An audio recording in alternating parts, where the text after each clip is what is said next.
What's going on, guys? You're in with Hardy Tech, and welcome to another brand new series here on my channel. I promise this is probably going to be the last new series for a while, so don't worry about that. But this is something I've actually been wanting to do for quite a while now. If you guys have followed my channel for really any amount of time, you probably know that I used to do Let's Plays here, and one of the very common things I used to Let's Play and Nuzlocke was Pokemon Hacks. Pokemon Hacks are made when fans of the community take the base games and change the data in them to make new Pokemon, make new maps, even just change the leveling and stuff to make it a bit more difficult than it normally was. These have become super popular in the Pokemon community, especially in the Let's Play community, with a lot of people nuzlocking them because it's honestly gets boring playing the same game over and over and over, so having these hacks makes it a lot more exciting. And as someone who's played a ton of hacks on my channel, I've endured the struggle of trying to figure out what to play and what not to play.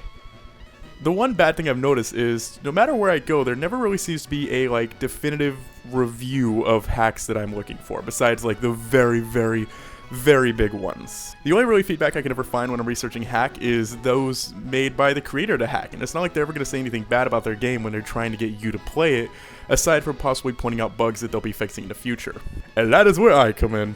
See, I have played several hacks on my channel over the past few years, and I feel like, maybe I am entitled to give my own opinion of sorts, and I will be doing both hacks that I've played on my channel before, as well as hacks that I've never played before, and I'll be playing them completely blind just for this series. But for the most part, I will be doing these hacks based on what you guys want to see, whether or not I've played them on my channel before.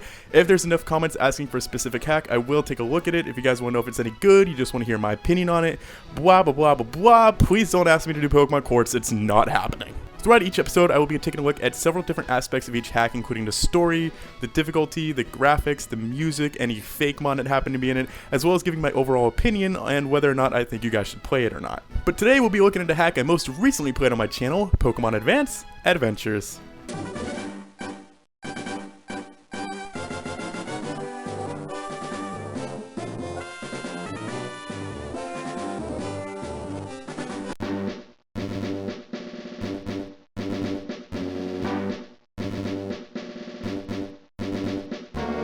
Pokemon Advance Adventures is actually a leaf green hack, which is a bit surprising as most hacks made from the Kanto games are usually on Fire Red. It was originally started in 2010 and the final version was released in 2013. Yes, the final version, the best words anyone looking for a Pokemon hack can hear, this game is complete. But that doesn't necessarily mean it's good. The game takes place in a new region which I don't actually believe is named throughout the game, and it is a modified version of Kanto, so while the towns feel different, the overall layout of the region is pretty much the same, so you shouldn't have that much problem getting lost. Unfortunately, I didn't realize this at the time, the game actually has a new palette, but for most of my Let's Play, I was playing, unbeknownst to me, on an older version of the game, so most of this review will feature the normal Fire Red and Leaf Green tile set, but the later portion will feature the newer graphics, which are, we'll get to that later, basically, I don't want to spoil anything. But with some background out of the way on where exactly this hack came from, let's get started with probably the most important part of a review, as far as a hack goes, the story.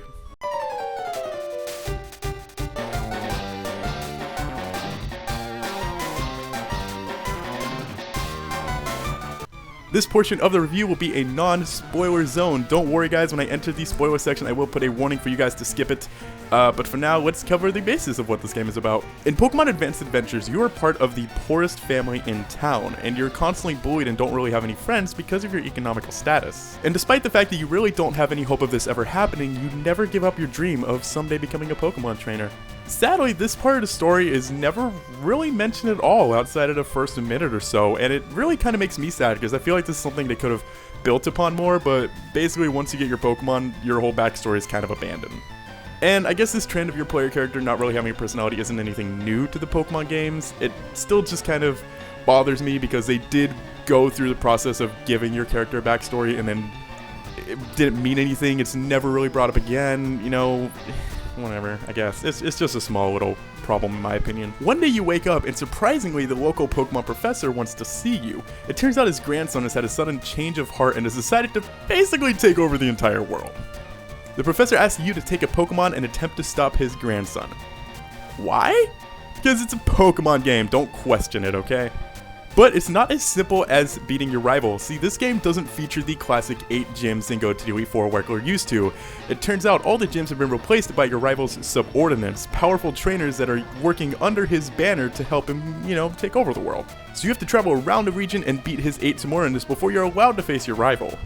But that's not all. Your rival has actually been studying and genetically modifying Pokemon. Yeah, this just took a dark turn.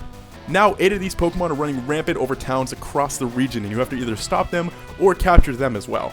You do actually encounter your rival several times throughout your journey as you attempt to stop him from doing his evil deeds, and despite beating him in battle, it doesn't really mean that much because he just continues on anyways because, I don't know, he's not a bad guy grunt. He doesn't give a crap about losing, he does it anyways.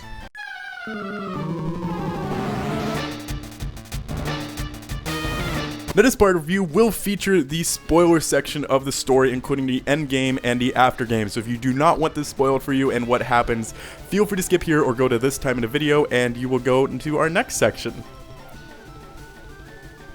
Did you click it? No? Okay, that means you're still here. Guys, I can tell you a secret now. Okay, you ready? Ready? I like potatoes. After you defeat all 8 of your rival subordinates, you make your way to the Pokemon HQ, which has replaced the Indigo Plateau in this game. As you're about to enter the headquarters, you're actually stopped by Mew, of all things, who shows up and says, "You might be the one," and then disappears. What was that about? I have no idea. Once you enter the headquarters, you once again have to go through an Elite Four style gauntlet run where you have to face the elites, who actually happen to be basically the same Elite Four as they were in the original games, except with slightly different teams and more powerful Pokemon. If you manage to defeat all 4 of them, then you will finally get to confront your rival in the most epic confrontation of the entire game. Defeat him and you'll stop him from trying to take over the region. Lose to him and he will succeed in his evil ways. After defeating him for the final time, you've saved the region and everybody... No, wait, you haven't. Not quite yet. It turns out Mewtwo is actually possessing your rival. After defeating your rival for the final time, Mewtwo relinquishes his body and your rival has no idea what's going on. All of a sudden, Mew runs into the room and reveals all of this information to us. Mew takes blame for Mewtwo going evil and trying to take over the world and wants to fight side by side against you in order to stop his brother. In your most difficult challenge yet, you actually managed to defeat Mewtwo, finally saving the Pokemon world once and for all.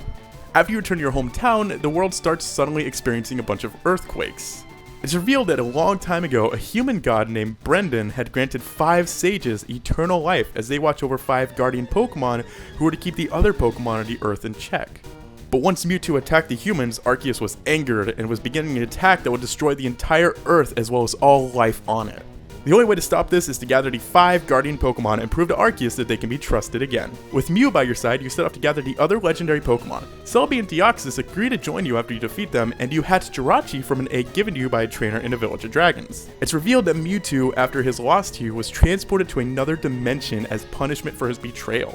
As you talk to the sage who is going to warp you to the dimension so you can meet up with Mewtwo, it's revealed that when Mewtwo was first born, he was raised by a man named Christopher, who Mewtwo saw as a father and loved him just as much. But sadly, Christopher was not granted eternal life like the sages, and he eventually passed away. This death is what caused Mewtwo to turn against the humans, feeling betrayed and angered, saying that humans shouldn't be allowed to harm Pokemon with their lies.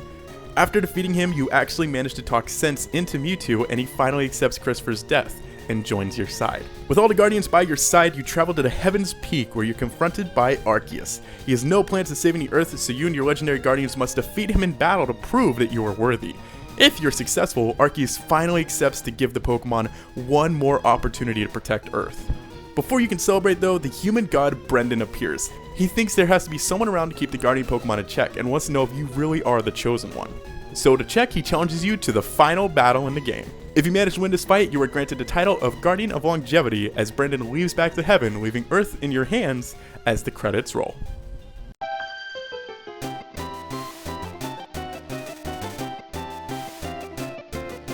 For the most part, Advanced Adventures actually stays very close to its roots of Pokemon Leaf Green. The few in-battle changes that were actually made include a few new Pokemon appearing as well as the inclusion of Tyrant Pokemon. But even at the end of the day, with the new story, it's still just defeat 8 bosses, defeat the Gauntlet Run, and then defeat the final boss.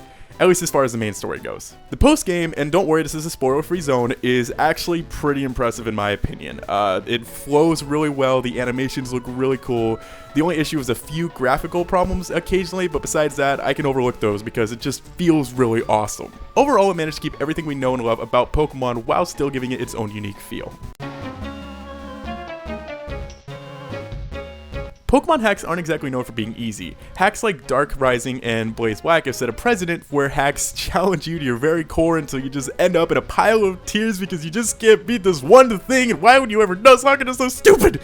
Luckily, I didn't really have that issue with Advanced Adventures, and honestly, I don't really mind that. The only complaint I have is that the level curve is a little high. They seem to skyrocket out of nowhere for no real reason, but as long as you do a bit of grinding, you really probably shouldn't have too much trouble with this game. In fact, sometimes it seems a bit too easy, as the AI isn't, especially in important fights, exactly smart. Overall, I'd say the difficulty is a little above average, something that you could play casually through, but still, you know, have to stay on your toes somewhat.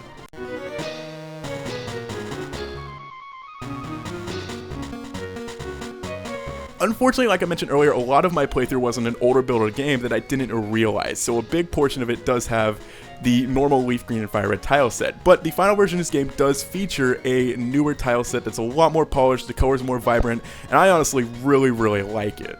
I guess my only complaint about the new graphics in general are some of the timer Pokemon, which we'll actually be going over right now.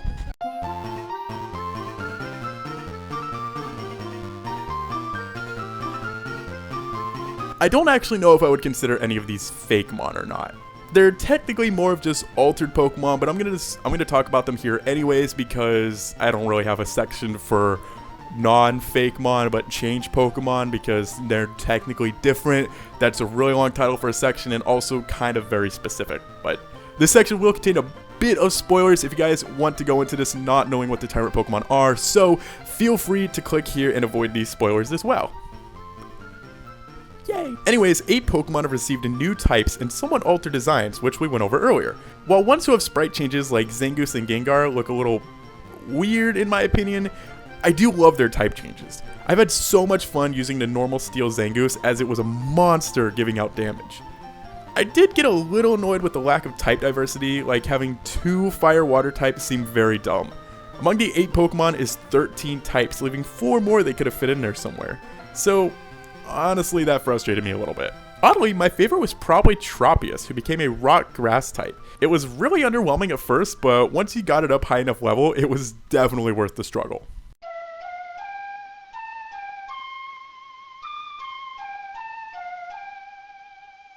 It's the same.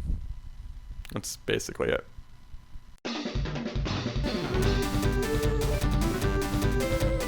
If you're looking for a simple Pokemon game with a much higher difficulty, this probably isn't the hack for you. Advanced Adventures tried to take a rather unique spin on the Pokemon series as far as story goes, and in my opinion, it actually worked pretty well. There are some things I question, like why the subordinates leave behind badges, or why you even have to defeat them all in the first place, but playing Pokemon makes you learn not to really ask these questions in general. I don't even know if this is technically a complaint, but the post-game feels like a completely different game. Like, the entire vibe you get from the normal main part of the game is completely different, the entire story is different, every aspect of it is a lot different than it is in the post-game. It's a little off-putting that they suddenly took a complete 180, like they decided they want to do something completely different when they finished the game, but with that said, I still think the post-game is pretty actually amazing as far as storytelling going. The dialogue is a little, you know, but the story itself and the animations are amazing. Though while I was streaming this game, a lot of people were actually really complaining about it, saying that they didn't like it, and I don't really understand why it was getting so much criticism. People were saying it was overcomplicated for a Pokemon game, and yet people also criticized the Pokemon games for being too simple, so what exactly do you want? Honestly, the post-game felt more like an anime movie, like with the story that was going on, and it actually kind of made sense. If you think about it as far as how the movies go, the post-game fit in really well. And yet, if you're looking for a casual game to play, you know, in your free time or whatever without too much of a challenge, I highly recommend Pokemon Advanced Adventures. And that's why I'm giving it an Ultra Ball rating. Well guys, that's going to do it for us today. Hopefully you enjoyed the first episode of my new Pokemon hack review series. I want to know, what hacks would you like to see me review in the future? Whether it's a game I've played before, or a hack I never played that you just want to know something about before you start playing it perhaps. Like, is it any good? Is it finished? I don't know, that's why I'm here. But in the meantime, I do have some videos you may love to go and check out if you haven't seen them already, including my new Pokemon Countdown episode featuring the top 10 most forgotten Pokemon. Sorry, I forgot to put it there. As well as my first episode of my new series, Quick Attack, where I take a look at Pokemon removed from Pokemon Red and Blue. But that's going to do it for us today, guys. If you enjoyed this video, please feel free to show your support by clicking the like button down below. Your support on it is amazing, and seeing a ton of likes let me know that you guys are still enjoying this new content I'm doing, and it means the world to me. But until then, I'm Hardy Tech Yo-Yo.